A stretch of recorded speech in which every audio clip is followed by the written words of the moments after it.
Galera, a gente vai fazer uma sessão de perguntas e respostas aqui com o Emanuel, tá? Eu não vou responder nada, eu vou só perguntar para o Emanuel. Então é o seguinte, primeiro eu tenho algumas perguntas aqui que eu vou fazer para ele. Ô, galera, vamos sentar aí. That's like this in Brazil, Emanuel. What? Are we going to put the Q&A there? Galera, então, o Emanuel vai responder umas dúvidas nossas aí. Eu tenho algumas perguntas minhas aqui para o Emanuel. Eu estou com o chat aberto aqui na nossa transmissão ao vivo. Então, eu vou também vendo as perguntas que estão aqui, vou trazer algumas para o Emanuel. E quem tiver perguntas, levanta a mão, que a gente entrega o microfone para vocês tirarem as dúvidas aí. Perguntas boas, hein, galera? Vem com aquelas ladainhas que eu sei que vocês... Manuel, thank you so much for answering so many of our questions. I'm gonna ask the question first in Portuguese so they can understand, and then I'm gonna ask in English. So, quando nós... Primeiro eu vou falar em português, depois eu traduzo para ele em inglês, tá? Quando é que nós podemos esperar, se é que há, uma opção de pagar o Bubble em reais, galera? Ih, coisa...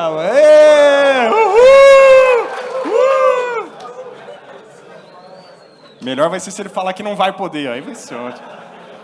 Quando é que a gente vai poder pagar o Bubble em reais e para evitar IOF, essas loucuras que a gente tem aqui? Emmanuel, when can we expect the option to view Bubble pricing in Brazilian reais and make local payments to avoid international fees? Never.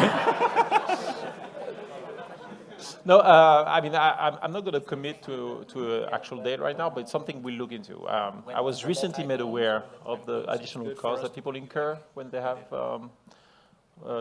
transactions in a different currency in Brazil. And so given how many users we have in Brazil, I'm not going to make a promise here that I cannot hold, but I'm going to look at that seriously. It's actually something we already offer for templates. If you buy a template, you can actually have that in local currency. So the question is, how do we add that to our editor? I'm hoping this happens this year, I would say. We'll try to make this happen. Todo mundo entendeu? Aê! O Bubble considera oferecer microcompras, como, por exemplo, comprar mais branches se eu quiser, ou comprar somente mais assentos para editores, esse tipo de coisa on demand?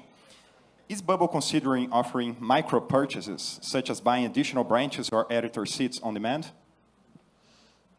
I mean, we're considering it in the sense that it's always something you consider when you think about pricing. We do not have such plan today. We'll do more research. You want to be careful whenever you introduce something new you sell. It's something you need to support, and it's not always better for everyone. Plans exist with packages for a reason, because it's simpler for people. I hear the request. That one, I'm not going to commit to anything, though. Sorry. But please keep sending the tough questions. I'm not worried of tough questions. A lot of questions here on the chat about the new AI features. Alguém aí tem dúvidas? Quando tiverem aí, vão levantando a mão, tá? Quem? Alguém levantou? Alguém consegue levar o microfone ali já, galera? Valeu, Johan. Eu vou intercalando com as minhas aqui. Alô, alô. Gostaria de saber se eles têm uma previsão quanto à IA para a gente subir um layout, fazer um upload via uma imagem ou via Figma e ele montar no Bubble. Ao invés de a gente pedir jogar um prompt, eu já tenho um layout, eu quero só que ele replique esse layout lá dentro. Do Figma? Do Figma ou um JPEG. Tá. Sabe falar inglês? Tô nervoso para isso. Emmanuel, they want to import JPEG images or, for example, Figma templates directly to Bubble. Is this on your roadmap? Yes. Using AI. Right. Not in the very short term, but yes. I mean, we're focusing right now on prompts because it's, I think, the most natural way to express an application. But it's something else we're considering. Yes, introducing whether it's something you draw or a Figma file is something we're looking into. One thing I would say that it's going to come after we put AI inside the editor. I think that's where there is a lot of value right now that is we're not uploading. What I expressed when I explained in the keynote like a few minutes ago, being able to create something within your application and explain to you what something does, I think is, I want to change this workflow to do this, how can I do that? I think this has more value in the short term, but we'll definitely add that at some point. Quem mais, hein? Especially Figma files, because Figma being as big as they are, there is a natural path from Figma to Bubble that we want to accelerate. Thanks. Pessoal ali, ó. Cristiano? Tudo bem. Eu queria saber, assim, em cima do que ele perguntou, se eu fiz um teste tentando criar uma página utilizando a IA do Bubble. Eu queria saber se, no primeiro impacto que eu tive, o campo do prompt ele é muito pequeno, de certa forma. Não querendo fazer um comparativo, mas, por exemplo, com relação ao Lovable, você pode colocar um prompt gigantesco. E do Bubble ele é curto. Se, dentro dos estudos ou melhorias e tudo mais, o pessoal, eles pretendem deixar esse campo mais amplo ou infinito, para que a gente possa elaborar um prompt um pouco mais expressivo, mais complexo e detalhado, para poder obter mais resultado, menos ajustes no final das contas, né? I can't speak English, sorry. So, Cristiano is asking the differences between Bubble's current AI assist and Lovable's, for example, AI Copilot. Actually, Cristiano, that's the main difference between a completion model and a Copilot model. Because he's asking, okay, so in Bubble, right now, we can insert a small prompt, which is kind of small, and then we generate the entire app with this small prompt. Is there a plan to insert the Copilot there so we can use as many prompts as we want, and then we can scroll the chat? But actually, that's what you told us in your keynote speech. So if you can tell us a little bit more about that. Yeah, I mean, it's exactly this vision of having something, whether it's on the right or on the bottom, we'll figure out what that looks like exactly, but where you would be able to add things to your application with a prompt. Whether it's unlimited, I don't know, because you don't want to offer unlimited things in general, otherwise you have problems down the line. But the idea is for us, and that's actually one thing that will make us very different from these other tools that I could hear in Portuguese, like Lovable and other tools like this. I don't see AI as something we want to monetize. It's not where I think there is potential for us. I see AI as a conversion accelerator. Like I want people to learn Bubble faster and to know how to use Bubble better thanks to AI. And I do not want to charge for that. So even though we'll have some limits, the limits will be pretty high. And instead, I want people to build successful apps because ultimately that's how we succeed. But yes, I mean, it's exactly what we do. We're going to do them step by step. So we're starting with data types because it's one thing we've already built internally for generation, where we know it's a major pain point for users. Like creating a data type, thinking of all the fields you need to describe your data type is something that can be tedious. So that's one thing where we add with a prompt base. But the vision is to have like something, again, on the right, on the bottom, a bot that you can communicate with that will be building things in your application for you. But just to the one thing though that is very important is it's still going to make two things are going to be different than what these other tools do. First of all, it's visual. So if there is something that's not perfect, you can change it, which I think is a huge difference compared to writing code. And the second thing is that the approach we're taking is not to make changes silently, because that's where you start losing trust in the machine if it starts changing things and create bugs without you being aware. So our approach is to explain all the changes that we're making, have you approve them, and then we make them for you. E o mais interessante que ele falou aqui, vocês ouviram com certeza, mas assim, que a ideia não é monetizar, né? A ideia, ele não enxerga hoje a IA como um canal de monetização para o Bubble, ele enxerga a IA como um canal de aumento de conversão, ou seja, para aumentar a probabilidade das pessoas terem uma experiência melhor usando o Bubble, né? Isso eu acho bom, demais. If I can, Emmanuel, just a little quick tip. We're already seeing a few no-code tools implementing these kind of AI copilots. And if we could, I know it's hard, but if we could insert our own API keys, because I want to be charged in my own API key so I can use Bubble's AI without limits, for example. I know that's not an easy thing to do, but that would greatly help us. Que eu falo assim, yeah, the challenge that behind the scene, we use multiple models. Yeah. We try to find the best model to do the best thing. And so, sure, we could imagine something, maybe one day, but it introduced a lot of, well, it's not that hard, actually. It just adds a lot of complexity for users to do that. Aqui. Boa tarde. Baseado no mercado brasileiro, aí, no Bubble, o quanto o Brasil representa para o Bubble, esse aumento, 10% do faturamento. Existe alguma previsão da gente ter servidores aqui no Brasil para diminuir latência? Server em Brasil.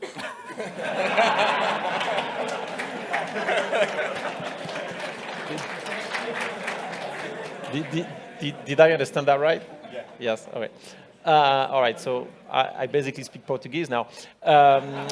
So the question is about being hosted a shared cluster in Brazil? Yes, we do not have the technical ability to that today. It's an even bigger ask in many ways from the European Union for regulatory reasons. So it's something we want to be able to support multiple shared cluster and not only offer dedicated hosting in Brazil. I'm not going to communicate a timeline on this because this is a lot of work to do that, but that's definitely something we want to do. We're trying to figure out what is the best way to do that as fast as possible, but this is in quarters. This is not in weeks or months, unfortunately. But once we have, the European Union is the first one that is on the list because we kind of have to do that for, again, legal reasons. But once we have the ability to do US and Europe, then we can add Brazil, India, we can basically go do that anywhere. And we will move toward that model because I think it's better for everyone. When we tell you you have to be undedicated to have your servers in Brazil, this is not the response I want to give. You know, I would like to make that out of the box for everyone. It's just not something easy today. Mais alguém? O Augusto ali atrás? Boa. Yeah, okay. Hi. Are there any plans to make the native mobile apps work offline?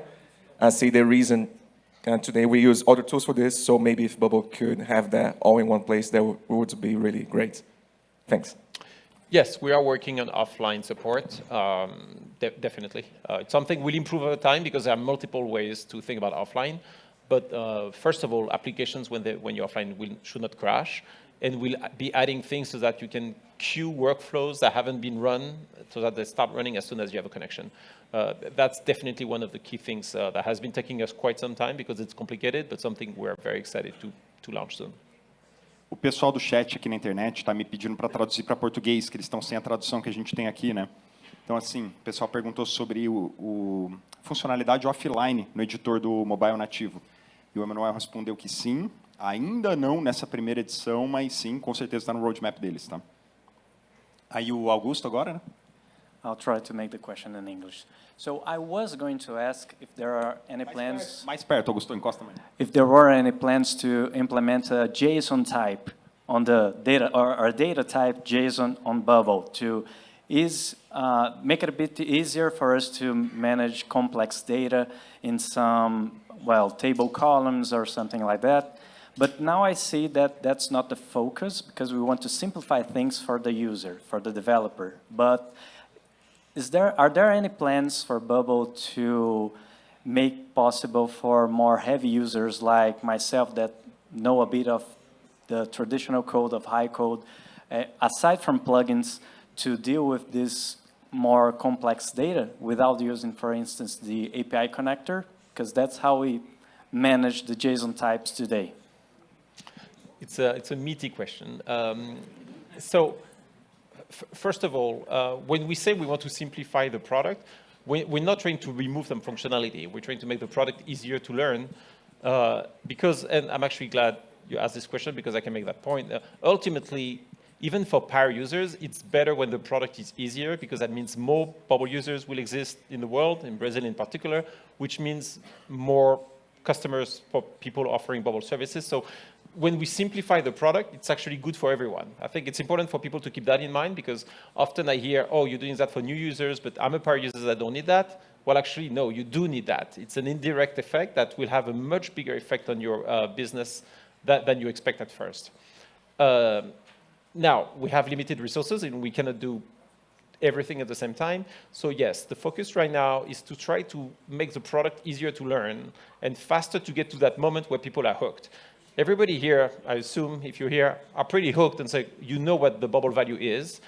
the truth is, we still lose a lot of people early in the journey because they don't get to that moment fast enough and they give up.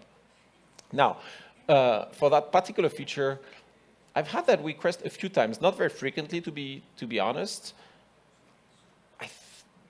I'd love to understand why it's not possible to do that natively with a type and different fields, because at the end of the day, JSON is key value, and so each key can be a field.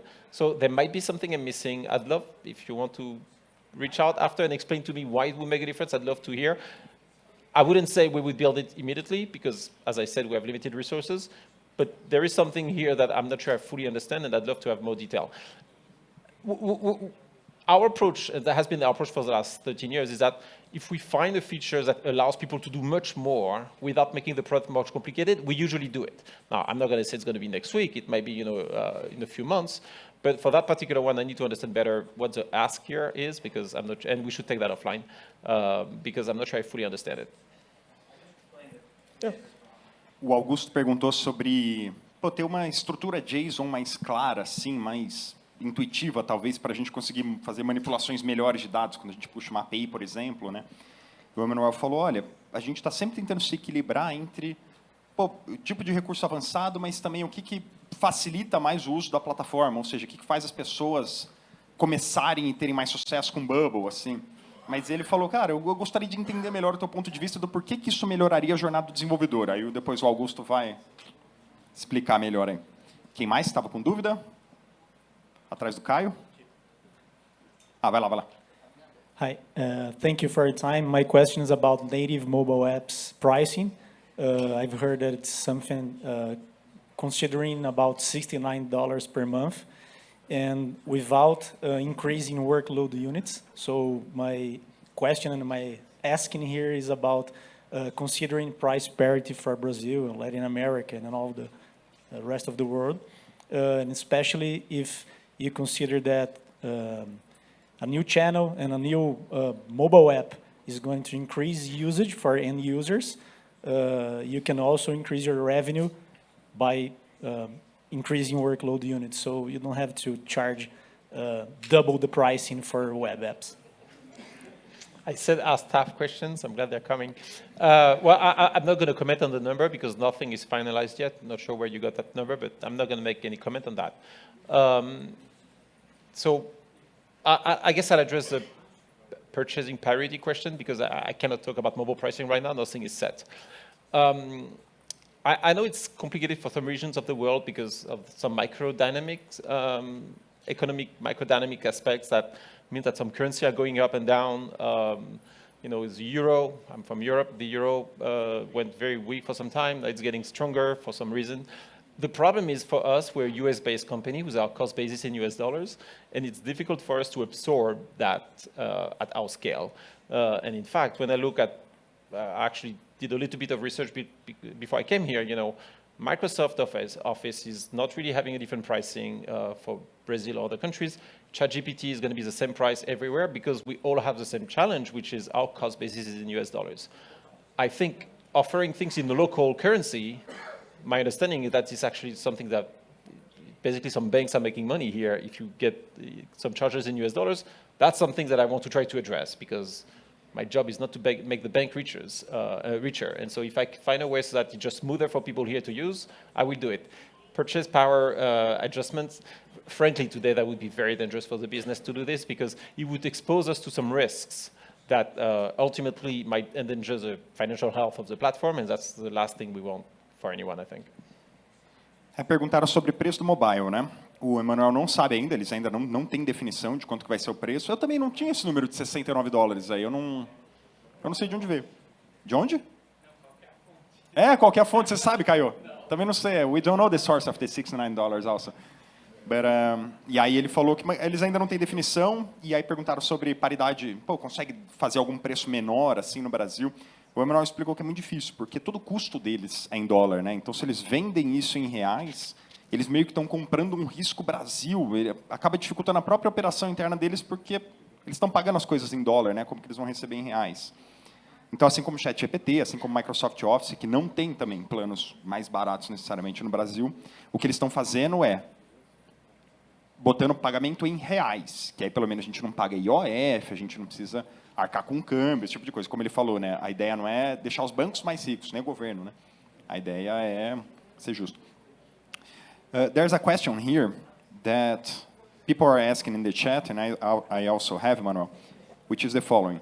O Bubble está explorando, de alguma forma, a criação de planos específicos para freelancers, para servir melhor a grande comunidade de desenvolvedores solo no Brasil? Is Bubble exploring the creation of a freelancer-specific plan to better serve the larger community of solo developers in Brazil?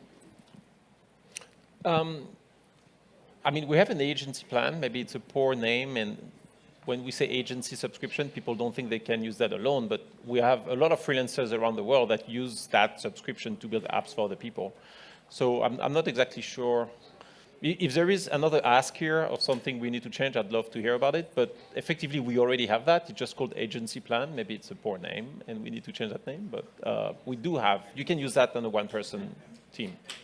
Ele comentou que já existe o plano agência, né? Então ele entende que já supre a necessidade dos freelancers, mas eles colocam também à disposição de entender melhor se existe alguma demanda diferente por parte dos freelancers, né?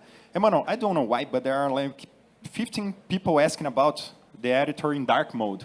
Is there a plan for that? One day. Por quê? Eu não uso dark mode, vocês são tudo louco, galera. One day. No, I mean, we could hack it to get there.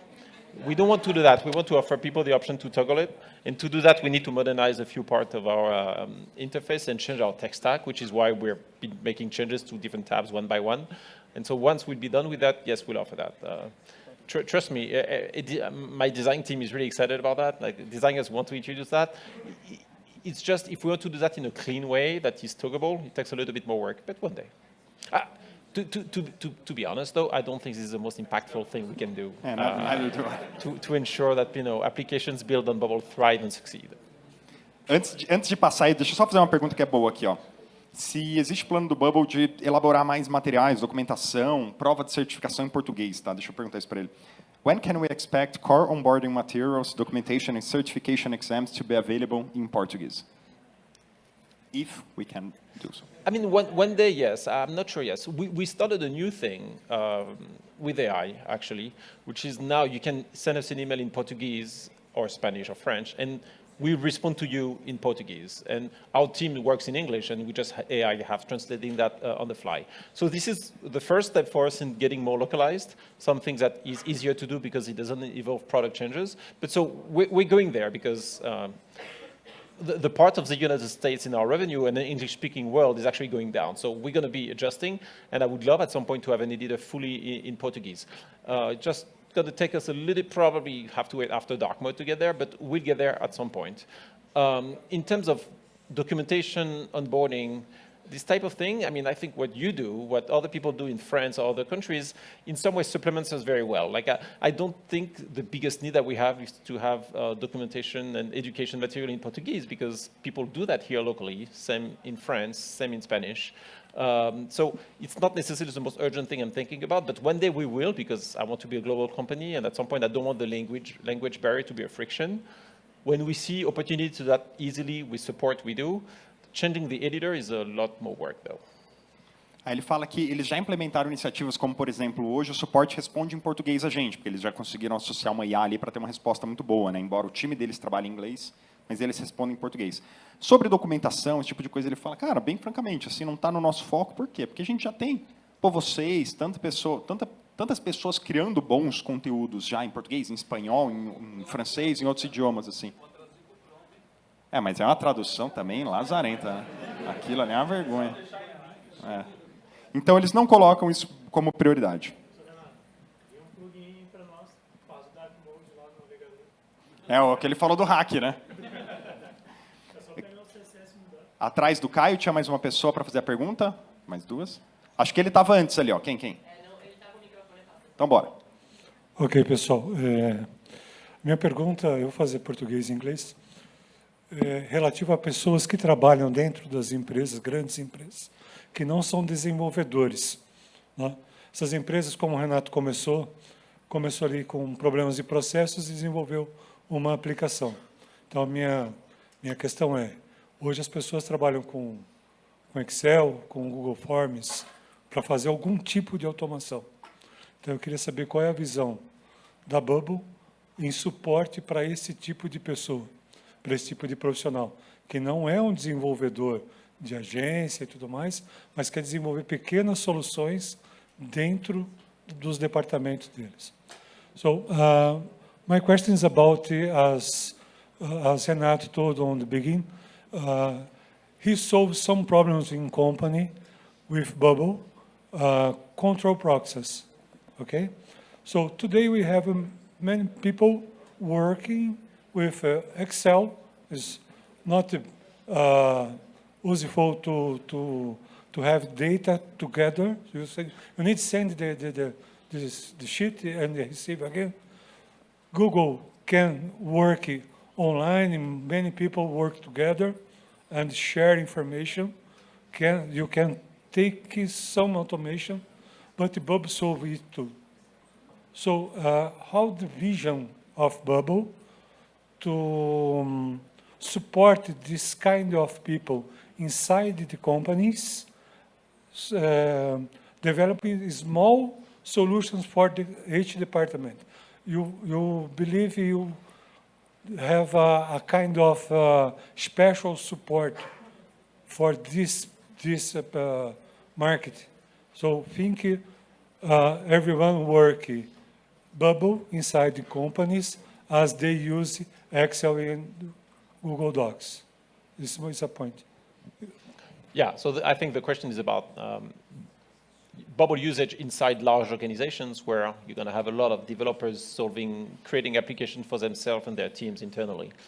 I mean, it's something we already have. Like, we have some companies using us today, more in Europe and the United States, but I think this will follow here. For clarity, in terms of our marketing messaging, this is not the first thing we talk about, because what makes Bubble different from, I think, pretty much all the other no-code tools today is that people can build customer-facing products that can be used by the outside world without them knowing it's built on Bubble, which to me is still the true north for us.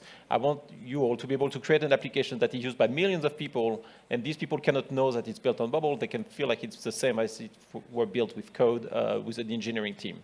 And so when you have that messaging, of course, we don't talk too much about the internal use cases. But in practice, we are offering these things. One of the things, for instance, that are going to be needed in such cases, a way to do SSO. So it's a way for big companies to manage authentication of all their users. So we can set that up. If you are part of a big company and are interested in talking about that, reach out to us. This is not something where everyone would pay $29 or $32 with a credit card, obviously. This is an enterprise plan that is negotiated at the top of the company with us, but it's something we do support. It's not where our biggest area of investment is today, because I think there are a few things we want to do before that.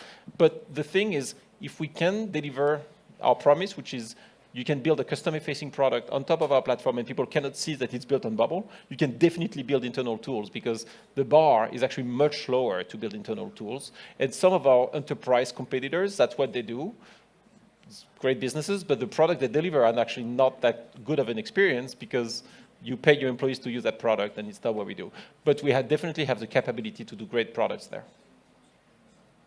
JV, do we have time for one more? Aqui, atrás do Caio. Hi. So building on that, one experience that I have a lot when building with Bubble is wondering where I am versus like the bleeding edge of what is possible in Bubble. And sometimes I wonder if it's, lack of knowledge on my end, or actually this is pretty much what the tool is able to deliver. I had an experience recently with Flusk where, there's like the security audit of your tool. Do you guys have something in mind, like a performance audit, where I could see, these are the low-hanging fruits of where I could make my app much more scalable, much more performant by making these changes right now? If I think of doing that, I would probably have to hire an agency, because, I just don't have the knowledge, and probably the forums don't go to that deep of a level, right? So how do you guys think about making that transition from something that's like an MVP, I've tested my hypothesis, but now I actually want to scale this? Yes, definitely. Not soon, because it's a hard problem, but it's one of the things we want Bubble AI to be able to help with. Because what I said earlier in the keynote, we want Bubble AI to have full context of your application. if the AI can understand the full complexity of the application, we can teach the AI pretty quickly, easily actually, to find performance bottlenecks and solve that. To be clear, our incentive as Bubble is that your application is as performant and as low consumption as possible, because ultimately, if your application is slow and users are not happy, your business is not going to thrive, and we're not going to be happy on our end. So it's definitely something very top of mind. It's a complicated topic, and we need the AI to work very well in understanding the application first, but it's something that is definitely on the roadmap for the AI team. In the meantime, you might still need to, depending on how urgent that is, you might still want to get outside help, but at some point we'll build that, yes. Cara, eu tenho um TDAH, assim, eu não consegui nem entender a pergunta, porque... Oh, que sotaque é esse, bicho? Onde você aprendeu inglês, cara? Nos Estados Unidos, morei lá. Caraca, velho, eu fiquei, caralho, é o melhor sotaque que eu já vi na minha vida. Mas, enfim, acho que vocês entenderam melhor que eu, porque vocês estão com o tradutor aí. One more?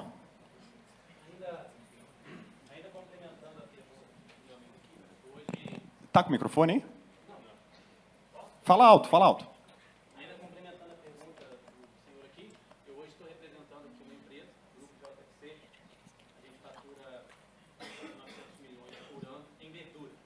Então, é muita informação para pouco faturamento. A gente está em quase todo o Brasil.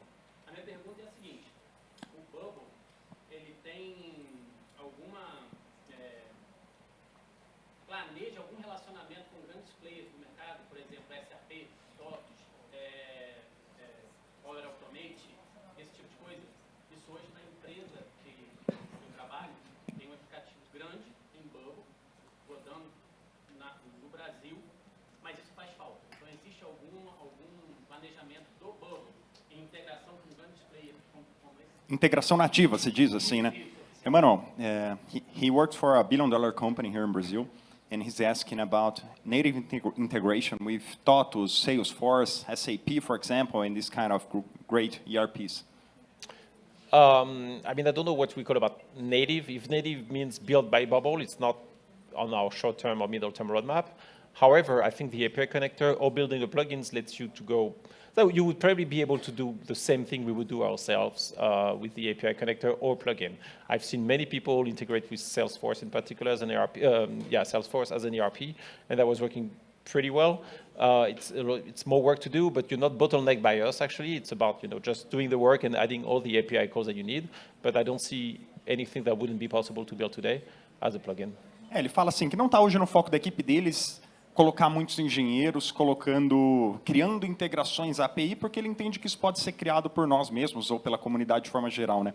E, cara, assim, em minha opinião pessoal, não é o Emmanuel que falou isso, mas, cara, eu acho que com esse mercado de MCP agora, a gente vai começar a ver umas coisas muito loucas nesse sentido, sabe? Acho que a gente vai, cara, parar de ter que fazer tanta integraçãozinha API na mão, pô, chute total da minha parte aqui, mas a gente não vai precisar ficar, pô, naquela coisa tão... acertando, putz, eu ia falar palavrão aqui, não pode, né, vento americano, mas, tipo, cara, realmente tentando ser tão preciso na API, sendo que esse modelo de MCP, eu acho que dentro dos próximos 6 meses, 1 ano, vai mudar completamente a forma como a gente se comunica com serviços externos. Meu chute, tá? Vai lá. Hey, Emmanuel. What do you guys thinks about implementing educational bubble programs in universities and in schools, especially here in Brazil? I'd love that to happen. We've always been in schools. In fact, our first alpha back in January 2013 was within a university that I had just graduated from at the time. And so I've always felt that the alignment between what we do and universities is great, especially when universities are thinking not like computer science programs, but more people trying to build like entrepreneurship, or people trying to, product design, product management. There are a lot of programs that I think are a great fit. The challenge that we have, to be honest, is that this happens very globally in different languages, and it's difficult for us to support you better. And so I think ultimately this has to be coming from local markets, from people on the ground here, like working with universities to make that happen. 100% would like this to happen. What we can do, but so far, we haven't had too many cases like this. I haven't heard too much of that to make that a priority, is that if there are things we should be changing on our product to make it easier for universities to teach with Bubble and to teach Bubble, I'd love to know about it, because then we can look at options.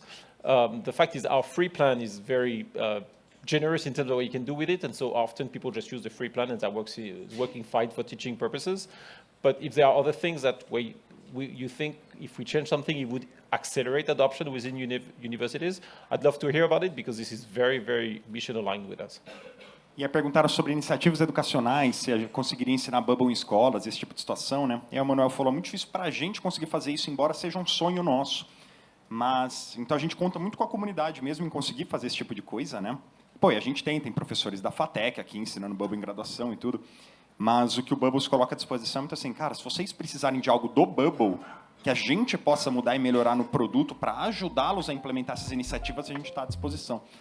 Galera, acabou o nosso tempo, zerou. Depois a gente dá um jeito de fazer essas perguntas aí. Então, quero agradecer ao Emanuel por responder todas essas dúvidas. Emanuel, thank you very much. Thank you very much.